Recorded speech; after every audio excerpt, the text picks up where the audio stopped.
Steve Jackson. Connaissez-vous ce monsieur-là? Vous le connaissez pas, hein? Ben moi non plus, je le connaissais pas. Je l'ai découvert parce que j'ai découvert que ce monsieur-là, en 1995, il a lancé sur le marché un jeu qui s'appelle Illuminati, The Game of Conspiracy.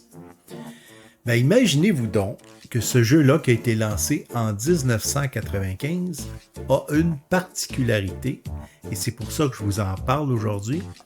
C'est un jeu qui est constitué de 110 cartes. Et de ce que j'ai pu voir sur YouTube, parce que je ne possède pas le jeu, là, j'ai juste été voir des tutos, ça ressemble un peu à Donjons et Dragons, c'est des mises en situation. Et sur les cartes, dont il y a des mises en situation, il y a des événements.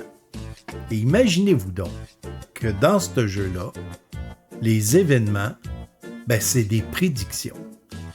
Parce qu'une majorité des cartes qu'il y a dans le jeu, ce sont des choses qui se sont produites après 95 et qui se produisent maintenant.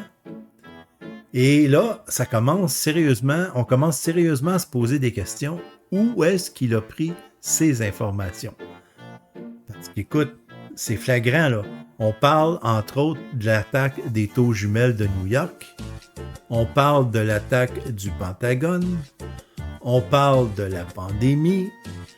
Entre autres, il y a une carte qui s'appelle Enough is Enough. Et là, on voit la face de quelqu'un et que ça ressemble étrangement à la face de Donald Trump. Enfin, tout ça mis ensemble fait en sorte que le jeu en question est devenu très populaire et qu'on se penche de plus en plus sur les prédictions qu'il y a sur ces cartes-là. Donc, si ça vous intéresse, le jeu il est disponible encore aujourd'hui sur Amazon. Évidemment, il a été retapé. Mais c'est assez intriguant comme coïncidence. Vraiment, là, c'est beau d'avoir une coïncidence ou deux, mais il y a beaucoup de coïncidences dans le jeu-là. Si le sujet vous intéresse, je vous invite de faire des recherches sur ce monsieur-là et sur ce jeu-là. Vous allez voir, c'est très intriguant. Sur ce, je vous souhaite une excellente journée. Bye tout le monde.